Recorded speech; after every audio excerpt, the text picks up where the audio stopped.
Netflix officially सबसे बुरा performing stock है S&P 500 में, जो कि 60% तक नीचे आ चुका है। और इस साल की शुरुआत तक अगर हम उसका पीक देखें जो कि लेट नवंबर में आया था, हमें देखने को मिलेगा कि नेटफ्लिक्स 70% तक गिर चुका है। इसका मतलब ये है कि आप नेटफ्लिक्स के स्टॉक सेम प्राइस में खरीद सकते हो जितना आप 4 साल पहले खरीद सकते थे। और क्योंकि नेटफ्लिक्स ने आंखों को रुला देने वाला $216.8 बिलियन का मार्केट कैप खो दिया है, इसकी वजह से नेटफ्लिक्स के लिए बहुत ही बड़ा बदलाव है। क्योंकि नेटफ्लिक्स काफ़ी अच्छा परफॉर्मिंग स्टॉक होता था पिछले कुछ दशकों से, जो कि 4000% तक ग्रो किया था। They certainly didn't anticipate a global international launch, all at once in 2013. Those are the things that drove the stock higher. हालांकि अगर अभी उसका दूसरा पहलू देखा जाए तो कुछ हफ्तों पहले मैंने एक ऐसी वीडियो बनाई थी जिसमें मैंने नेटफ्लिक्स के बारे में बताया था, और उस समय वो वैसे ही बहुत नीचे आ चुके थे 50% तक, मगर वो बहुत रिकवरी करने लगे थे बीच में, और ऐसा लग रहा था कि बस कुछ ही समय में वो वापस रिकवर आ जाएगा। मगर जब से नेटफ्लिक्स ने अनाउंस किया है कि उन्होंने 2 लाख सब्सक्राइबर खोए हैं और ये वार्न किया कि बहुत सारे सब्सक्राइबर अब और जाने वाले हैं फ्यूचर में, तो चीज़ें सही नहीं लग रही। क्योंकि ऐसा लगता है कि जो एक क्रैश है वो एक गुब्बारे का फटना जैसा है, ना कि एक छोटा सा मार्केट का क्रैश। तो क्या नेटफ्लिक्स इस पॉइंट ऑफ रिकवरी को पार कर चुका है? सबसे पहली बात तो ये है कि हम इस सेल ऑफ को किसी भी तरह से मार्केट डाउनटर्न नहीं कह सकते, क्योंकि जबकि मार्केट जो है अभी ऑल टाइम हाई हर हफ्ते बना नहीं रहा, मगर जो पिछले साल की तरह बना रहा था। मगर ऐसा भी नहीं है कि 40 से 50% तक ही डाउन है। S&P 500 सिर्फ 9% डाउन है और नैस्डैक सिर्फ 18% डाउन है।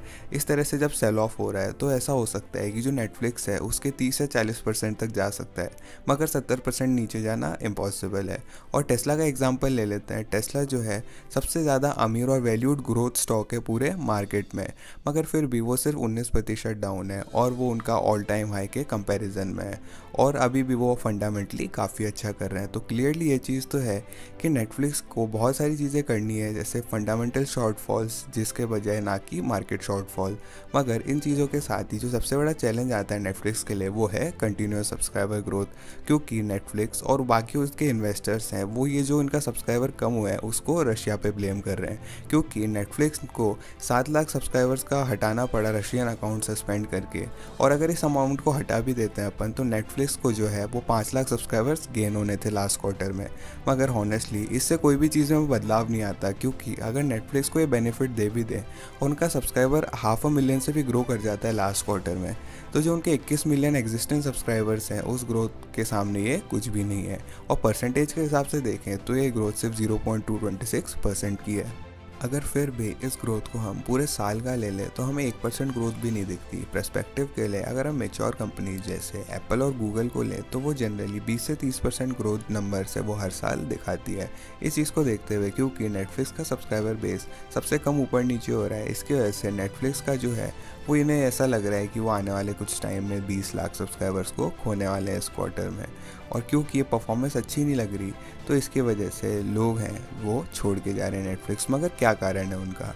मगर जो इसका आंसर है वो बहुत सीधा है, क्योंकि सबसे पहला जो रीज़न है, लोग कैंसिल कर रहे हैं सब्सक्रिप्शंस को, क्योंकि उन्हें लगता है कि अब उसकी उन्हें कोई भी ज़रूरत नहीं है। क्योंकि बड़े लंबे समय से नेटफ्लिक्स जो है वो सबसे अच्छा उनका जो कंटेंट है ना कि उन्हें लूज़ कर रहा है, मगर साथ ही साथ जो अपनी प्राइसेस हैं उसे बढ़ाते जा रहा है। अभी नेटफ्लिक्स जो है $9.99 चार्ज करता है बेसिक प्लान के लिए, या फिर $120 हर साल।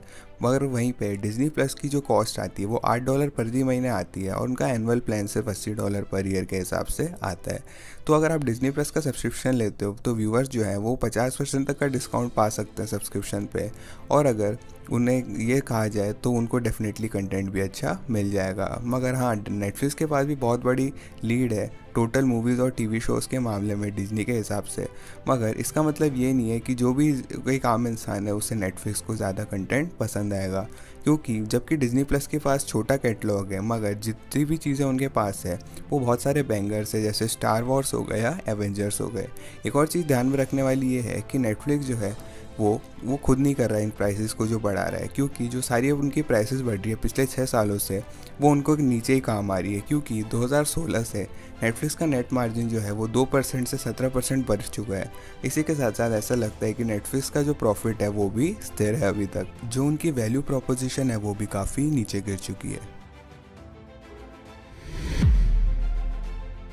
हालांकि देखते हुए ऐसा लगता है कि नेटफ्लिक्स जो है अपना कंटेंट लूज़ कर रहा है कॉम्पिटिटर्स के सामने, जैसे क्योंकि प्रोडक्शन स्टूडियो जो है अपना खुद का स्ट्रीमिंग सर्विसेज लॉन्च कर रहे हैं। मगर अभी भी नेटफ्लिक्स के लिए कुछ उम्मीद है, क्योंकि मैंने जब अपनी लास्ट वीडियो पोस्ट करी थी नेटफ्लिक्स के ऊपर, तो एक सब्सक्राइबर ने मेरे तक आके ये कहा था कि नेटफ्लिक्स के पास बहुत बड़ा बैकग्राउंड लाइसेंसिंग डील्स चल रही है जो कि आने में बाकी है लोगों के सामने। एग्जाम्पल के लिए नेटफ्लिक्स के पास एक डील है डिज्नी की, जो कि उनकी भी सारी मूवीज़ बनी थी जनवरी 2016 से लेकर दिसंबर 2018 के बीच में वो नेटफ्लिक्स पे आएंगी। मगर इसमें एक दिक्कत है कि नेटफ्लिक्स जो है वो मूवीज़ को 2026 तक स्ट्रीम नहीं कर सकता। इसकी वजह से डिज्नी को 4 साल और मिल जाता है नेटफ्लिक्स का कस्टमर बेस लेने के लिए। और क्योंकि डिज्नी प्लस के पास पहले से 129 मिलियन सब्सक्राइबर्स हैं और डिज्नी प्लस सिर्फ 2 साल पहले ही लॉन्च हुआ है, तो ऐसा नहीं लगता है कि नेटफ्लिक्स के लिए अच्छी बात है। इन्हीं सारी चीज़ों के बाद टाइम तो मिल जाएगा डिज्नी को कस्टमर्स लेने के लिए, मगर डिज्नी के पास 8 साल का और कंटेंट रहेगा 2018 से 2026 के बीच में, जो कि नेटफ्लिक्स के पास नहीं रहेगा। और मुझे डाउट है कि नेटफ्लिक्स आगे जाके डिज्नी के साथ कोई डील करेगा इस तरह की आगे जाके भी। और ये सारी बाकी प्रोडक्शन स्टूडियोज़ में भी लगता है, जहाँ कि अभी तो वो नेटफ्लिक्स के लिए कुछ सालों तक टाइड है, मगर मैं ये शर्त लगा सकता हूँ कि वो अपनी डील्स आगे नहीं बढ़ाने वाले। और एक सॉल्यूशन बस अब वही बचता है नेटफ्लिक्स के लिए कि वो खुद का कंटेंट बनाए। और हाँ, फॉर्चुनेटली एग्जैक्टली यही कर रहे हैं वो लोग। मगर जो सबसे बड़ी दिक्कत आ रही है वो ये है कि उनके ओरिजिनल या तो हिट होते हैं या मिस होते हैं। हालांकि उनके बहुत सारे मेगा हिट्स हैं जैसे स्क्विड गेम्स हो गया, जो मगर मेजॉरिटी के जो उनके ओरिजिनल शोज़ हैं वो इतना फैनफेयर रिसीव नहीं करते। अब यहाँ पर नेटफ्लिक्स की कोई भी गलती नहीं है, क्योंकि ये नेचर ही है मीडिया बिजनेस का, क्योंकि हमें बहुत बार स्विंग मारना पड़ता है एक होम रन मारने के लिए। सबसे बड़ी प्रॉब्लम इस प्रोसेस में ये है कि इसमें ना तो ज़्यादा पैसा लगता है, बल्कि साथ ही साथ बहुत ज़्यादा टाइम भी लगता है। प्रोडक्शन स्टूडियोज जैसे डिज्नी, वार्नर ब्रदर्स और पैरामाउंट स्टूडियोज जो है वो बहुत सालों से, मतलब 100 सालों तक से स्विंग कर रहे हैं। इसकी वजह से बहुत सारे क्लासिक्स को जिन्हें हम जानते हैं और प्यार करते हैं वो आ जाए हैं। मगर नेटफ्लिक्स सिर्फ 10 सालों से स्विंग कर रहा है, तो ये इसमें कोई बात हैरानी की नहीं है कि वो क्यों स्ट्रगल कर रहे हैं अपनी कैटलॉग को बनाने के लिए, जो कि उनके कॉम्पिटिटर्स के पास पहले से ही है। दूसरी चीज़ जो हमें नोट करने वाली ये है कि जो नेटफ्लिक्स का स्ट्रीमिंग मॉडल है वो एक बहुत मुश्किल कर देता है उनको कस्टमर्स अपने साथ रखने के लिए, क्योंकि जब भी नेटफ्लिक्स एक नया सीज़न लॉन्च करता है किसी भी शो का, तो वो एक पूरा सीज़न एक साथ लॉन्च कर देते हैं। मगर मैं तो इस अप्रोच का बहुत बड़ा फ़ैन हूँ, मगर क्योंकि बहुत बार ऐसा होता है कि हम नेक्स्ट बटन पे क्लिक कर देते हैं जबकि एक एपिसोड में काफ़ी ज़्यादा सस्पेंस आ जाता है। ये काफ़ी अच्छी बात है, मगर बिज़नेस के पर्सपेक्टिव से देखा जाए तो ये अच्छी बात नहीं है, क्योंकि पिछले कई सालों से नेटफ्लिक्स ने एक फिनोमेना बना के रख दिया है जिसका हम सब फेमिलियर है, जो कि है बिंजिंग। जिसका मतलब है कि जो बिंजर्स होते हैं, हम में से जो भी ज़्यादातर लोग हैं, कि कोई भी नया सीज़न आता है तो सुबह के 5 बजे तक ख़त्म कर देते हैं। मगर आप इतना भी ज़्यादा नहीं देखते हो, तो फिर भी मुझे लगता है कि आप अगले हफ्ते तक तो ख़त्म ही कर दोगे।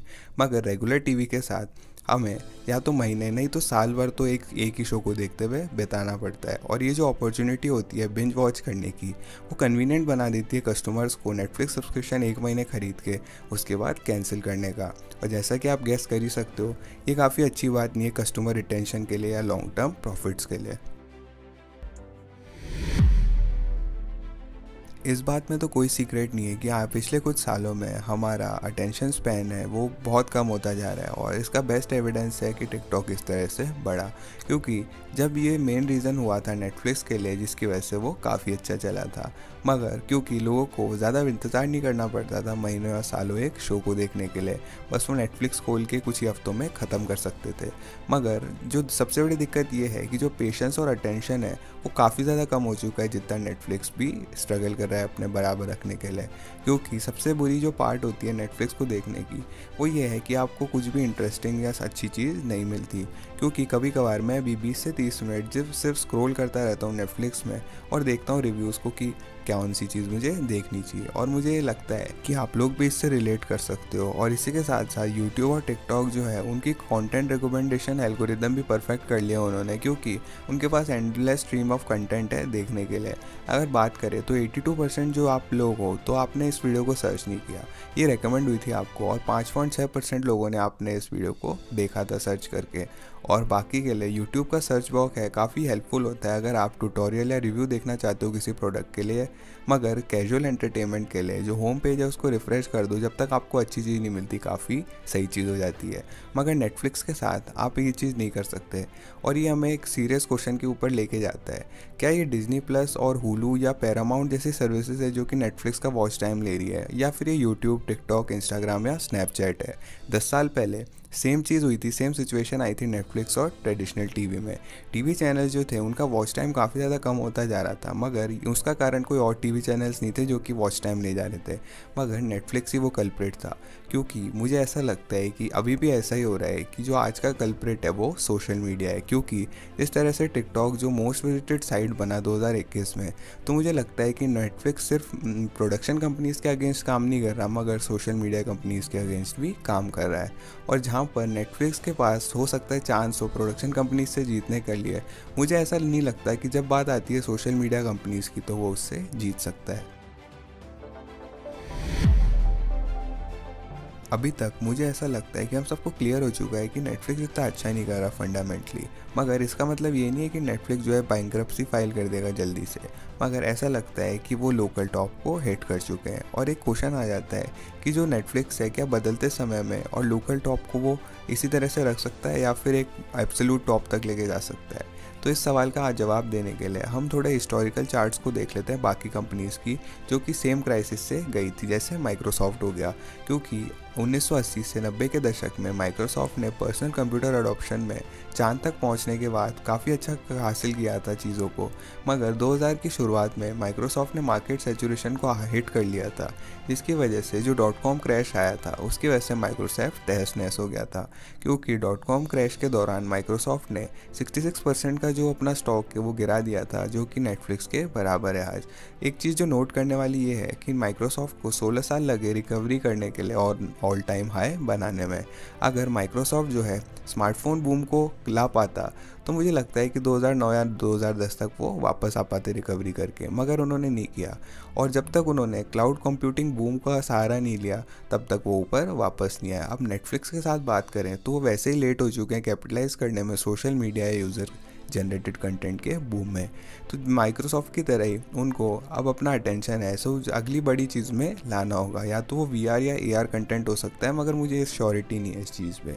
मगर एक चीज़ जो मुझे श्योर है कि उस ट्रांजिशन को करने में काफ़ी ज़्यादा समय लग जाएगा, और क्योंकि वो लेवरेज नहीं कर पा रहे अच्छे से इन चीज़ों का, तो नेटफ्लिक्स जो है वो ऑल टाइम हाई कुछ सालों तक ना बना पाए।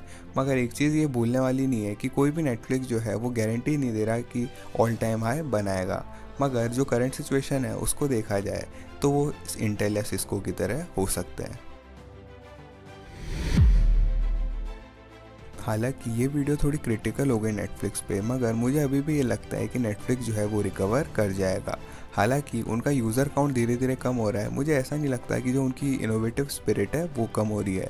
और मुझे ये कॉन्फिडेंट है कि रीड हेस्टिंग्स जो है वो कुछ ना कुछ करेंगे नेटफ्लिक्स को नए मार्केट में ले जाने के लिए। इन सारी चीज़ों के साथ जो ट्रांजिशन चल रहा है वो ज़्यादा जल्दी नहीं होने वाला है, या 6 या 12 महीनों में।